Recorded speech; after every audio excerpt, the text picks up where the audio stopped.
Sangeeta and welcome back to another lecture of Dental Pathshala where we help you understand and learn dentistry better and easy way. And today's topic we are going to talk about the component of a removable partial denture which connect the one side of the removable partial denture to the other side. So today's video we are going to talk about the major component of the removable partial denture. So without further ado, let's get started.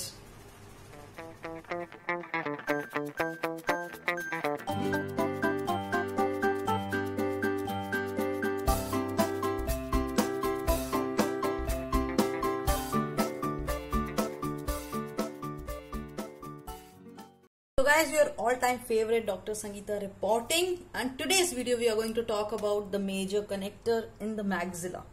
So we are referring the McRagan 11th edition, and today's video we are going to talk about the maxillary major connector. And before we get started, make sure you subscribe to our channel and click on the bell icon so that you don't miss any of our future videos. So talking about the major connector, first of all, the purpose of a major connector. So major connector, it connects one part of the prosthesis to the other part, or I must say one side to the other side. So if we are making a major connector, that will not be a unilateral major connector, right? It is going to go from the one side, from the one sextant or from the one quadrant, and it will go to the other quadrant. And it is the part to which the other components of a RPD or a CPD is attached. So it will attach the minor connector, it will attach the direct retainer, all the clasp and all that we will cover in the consecutive upcoming videos.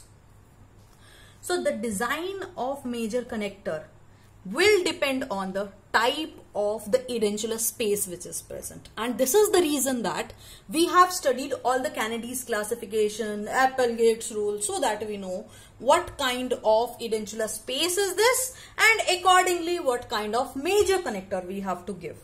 So before that we should be familiarized with the classification part. So what are the rules of major connector? First of all, before starting with the type of major connector, let's just discuss a little bit, about 5 minutes, the rules of major connector. So the important thing is that it should be rigid.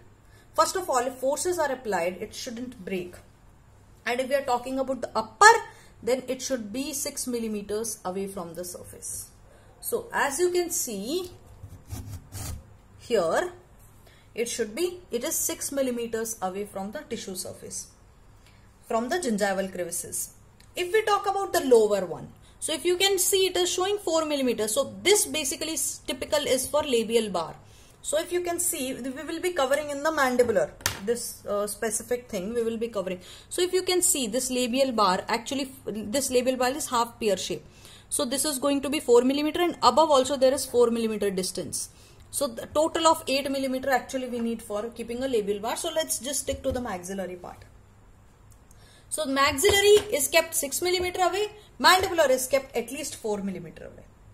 And also there should be, if we are talking about the anterior borders, suppose if we are talking the border which are going into the palatal rugae part. Now, when we are giving such kind of a major connector, like we give denture, right?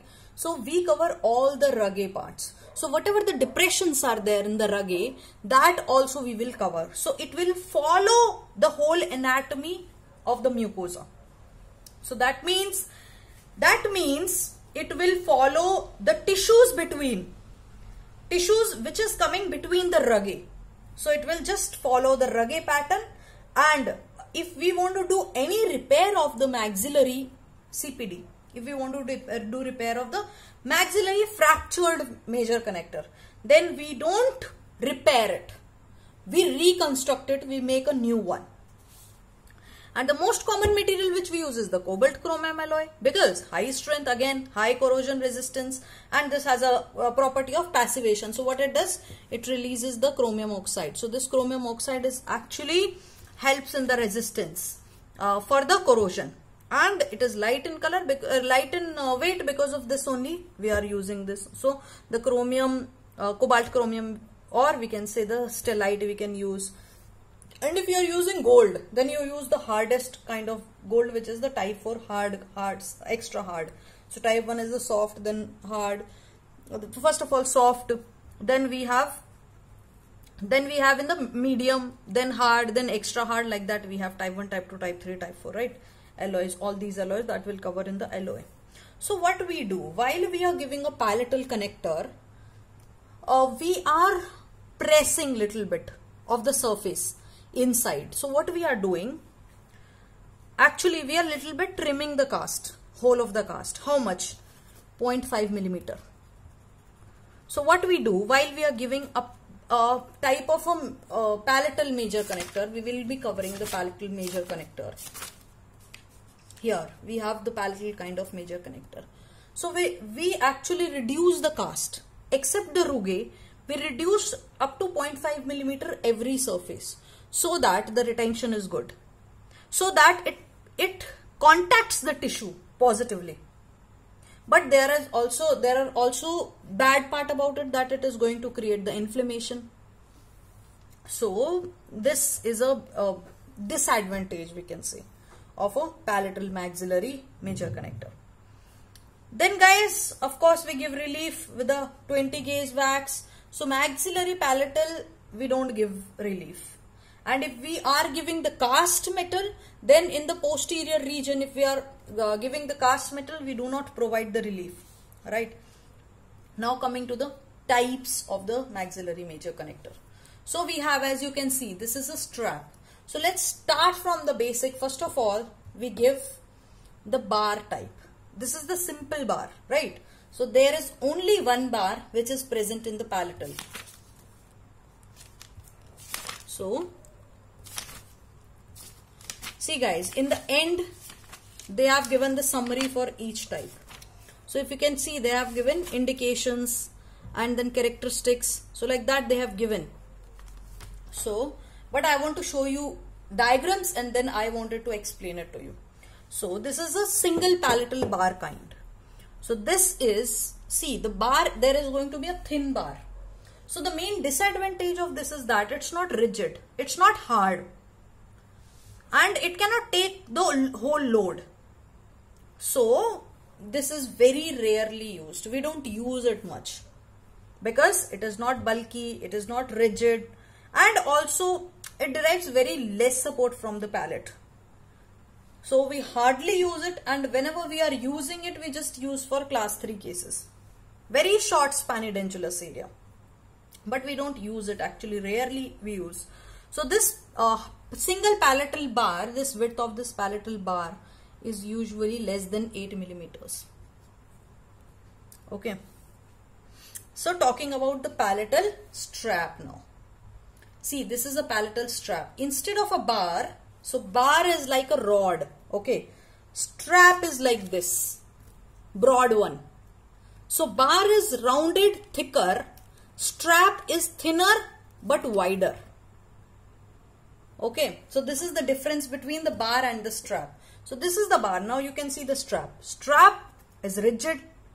Okay, now if you can see, in case of a strap, it can be used for case of edentulous, little bit long edentulous span compared to the bar. So we can use this for class 2 cases, for class 3 cases. Actually, this is the best kind of maxillary major connector in case of short span tooth supported edentulous area. So if we are talking about Kennedy's class 3, wherein anterior and posterior teeth are present. So that case, all these cases, or class 2 with any modification, that also we can use the palatal strap. So any short span cases, we can tooth supported, we can use the strap. Now we will talk about some combinations. So let's talk about this combination first, which is the double palatal bar, because the next one which I am going to talk about, the double palatal strap, this is the best one. So let's just go from worst to the best, right? And minimal to the maximal. So like that we are going. So the next one we have is the anterior posterior palatal bar, or the other name can be a double palatal bar. See, this is more like a bar only, but there are two bars. One is present anteriorly, one is present posteriorly. So that is why we call it anterior posterior palatal bar, or we can say double palatal bar. Now if you can see in this diagram, two, right? One anterior, one posterior we are using. You can see in the diagram, one is right here. Okay, then now I guess it is clear. So this anterior posterior palatal bar, see, this is by far the most rigid palatal major connector. And also there are two, one is the anterior bar, another one is the posterior bar. So anterior bar is little bit narrower in width and the posterior bar is little bit oval in shape. So if we see the cross section, so it is going to be oval in shape, half oval, not exactly oval, half oval. And it derives less support from the palate. Also, it is not indicated in case of high arched palate. Now, if you can see, because this is just a bar. So, in case if a patient is having high narrow palatal vault, we cannot use this. And see, this is very thin. Okay, this is just a bar. So, it will take support from the teeth. And in case if teeth are periodontally weak, so we cannot use this palatal double anterior posterior or double palatal bar. So that is the reason we have anterior posterior palatal strap. This is the best one, and actually this is indicated in almost all the cases.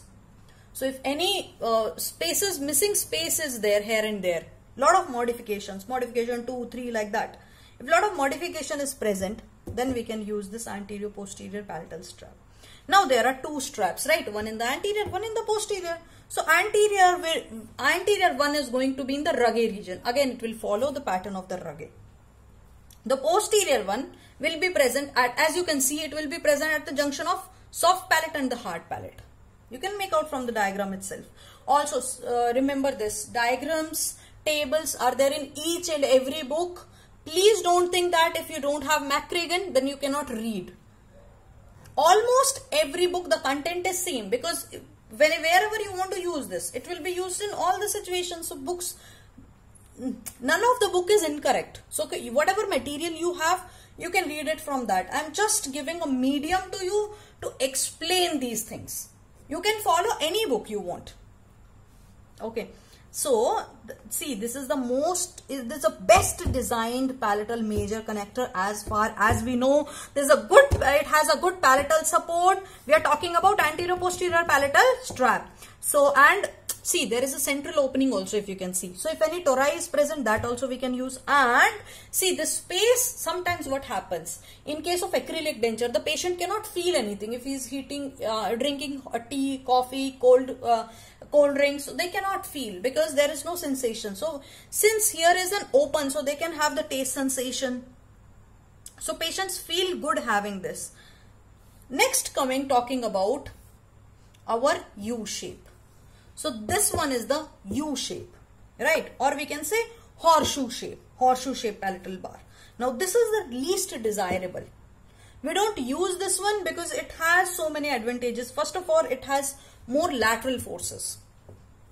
So this is the poorest design we know because it is neither the anterior posterior or nor the complete palate. So just because it falls in between, so this design is the worst design. But sometimes we use this in case of class 4 Candida. So when there is an anterior teeth missing, all these cases we use this because see, it lacks rigidity. It has more of lateral movements, and actually this design leads to more flexibility, and the movement occurs if we are giving U shape or horseshoe shape kind of major connector, axillary major connector. Talking about the last one we have is the complete palate, right? Or we can say the palatal plate. Now the disadvantage, I've already told you that the complete palate, the disadvantage is that because we are doing beading of the palatal major connector, except the rugae, we are doing beading everywhere, so that there is a tight contact. I won't say tight contact, there is a positive contact, so that there is no food which accumulates, because the main disadvantage of giving an RPD is that food goes in between the RPD, so the patient won't feel comfortable. So that is the reason we are giving up to 0.5 millimeter, we are giving some contacts. But there are also some good points about it, that it provides the greatest retention.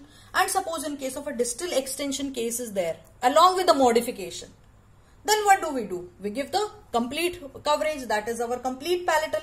Also suppose if cleft palate patient is there, right? So that case also we require complete coverage. And in case heavy occlusal loads are falling, so what is the main purpose of the denture base? Main purpose of the denture base is to distribute the forces, right? So in order to distribute the forces, that case also we use this. So basically this complete palate, it is stable, and actually this kind of the design, maxillary major connector, complete palate, we give this in case of anterior and posterior. Both the sides teeth are missing. If some teeth are missing in anterior, some teeth are missing in posterior on both the sides, then this kind of major connector, this complete palatal major connector is advised. But again, whenever we are using cast metal, in case of posterior region, especially this PPS region, we do not measure the PPS. Always remember this, that if we are giving the cast metal, then we don't provide a seal at the PPS if we are giving the metal one. Then again there are disadvantages, like so much of metal is there, it is going to be bulky. There are chances that it may even fall. So guys, this is about the type of major connectors, maxillary major connectors. So whatever we have read till now here, so this one is the single palatal strap. This one is the double palatal strap, or we can say anterior posterior palatal strap. So this one is the complete palate, or we can say palatal plate, because it is covering whole of the palate, right? So this little guy is our U shape, which we don't use much, only in cases of class 4, and we actually don't use it. So this one is the U shape, or we can say the horseshoe shape. And this one we have is the first we read is the single palatal bar, because there is only one bar. Then we have the anterior posterior palatal bar, or we can say the double palatal bar. So these are the type of maxillary major connectors. Table, notes, you don't have to make notes for this, because each and every book you will get a table for the types of maxillary major connector. Any book you see, there is going to be a table in which indications, contraindication, advantages and disadvantages you will get for maxillary as well as the mandibular major connector. So that is the reason I have not drawn it. I have just showed you so that you can remember from the diagrams. So the bar is going to be, there is going to be just a bar, and then I've shown you bar is going to be like this, just a bar. Then strap is going to be broad one and thinner. So that is a difference between a bar and a strap. So guys, that's pretty much it. That's pretty much about the maxillary major connectors. Next video we are going to talk about the mandibular major connector. I hope that you have enjoyed the video. So if you have enjoyed the video, why don't you give it a thumbs up? And also you can comment in the comment section below, and there is a link in the description box below to support me on Paytm as well as on PayPal to make free videos for you guys and to make free notes. So till then, keep reading, keep learning, stay motivated. I will see you soon guys in the next video.